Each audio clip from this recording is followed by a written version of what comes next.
Hello guys, HeliPilotGh. So I'm making video. We are going to talk about aviation, so we have to know how it started. It's just fair, it's just fair to know that. All right, so we have to introduce aviation before we talk about other stuff. That's the whole idea. But before we continue, we have to acknowledge the sponsor, Granny Sport. They take the cap to do one or two things. So the day Accra and Taji, they do wedding, they do birthday, they do events. You want to surprise the baby or the guy. The girl, they worry, you see, the bunny or the cat, the wedding, if you do big party, make you no worry, Granny Sport go sort you out. You chop your jollof and you go mad. They go on rough. See, the interesting thing about them is that they ensure that, Charlie, you eat what will keep you healthy. So, they chop meat, they chop pork, those things, they go sort you out. You're allergic to 1, 2, 3, they'll take note of it and sort you out. So, Charlie, I will drop the numbers on the screen. Just use them, Charlie. You'll never regret. All right. So that's to do with Granny Sport. All right. So back to the introduction to aviation. So aviation was born out of man's desire to conquer the sky. Period. That's all. Why? Well, we're using land already. We're born on land. Then we started using water. I remember when we were in primary school, they'll be like, the Portuguese arrived on our coast in 15 something. Maybe ship they take come. It means they had conquered the waters. But they were always wondering how they could go through the air. People started developing concepts. Among them, Leonardo da Vinci, Sir George Cayley, Otto Lilienthal, and the Montgolfier Brothers.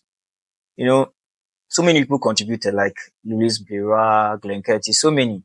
But the whole thing is that, you do all the work, but the credit will be given to the person at the end, sort of. Not fair, but you have to still give credit to those who started, but the one who finally does it is the one who is acknowledged, like the Wright Brothers. Like they play ball and somebody scores goal. You remember the defender who blocked the ball and gave the pass to give the assist is the one who scored the goal.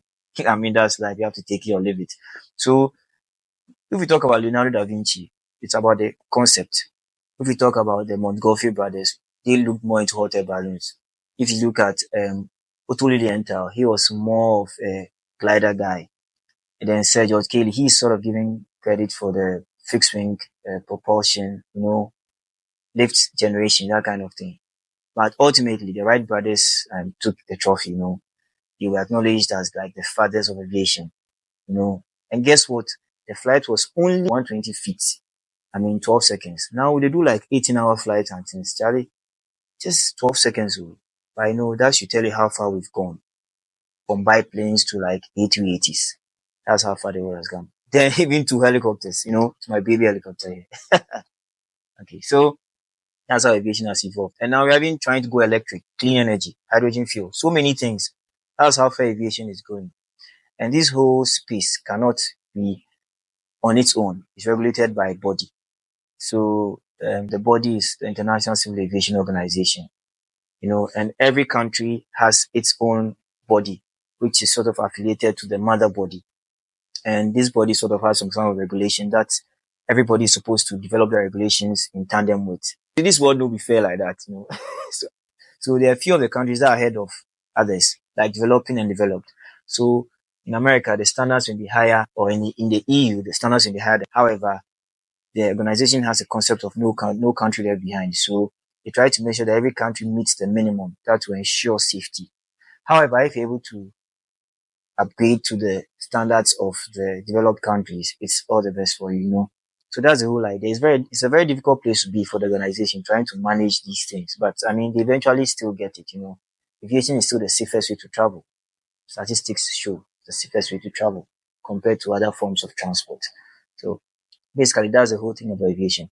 There's one important thing we cannot rule out. The fact that the wars, that's the First World War and Second World War, really influenced the development of aviation.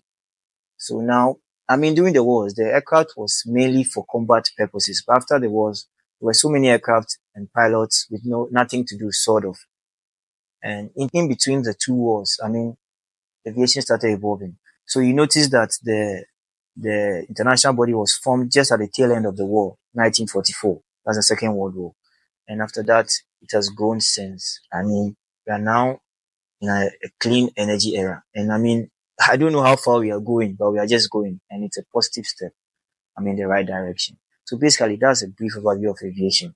Don't forget to like, share, subscribe.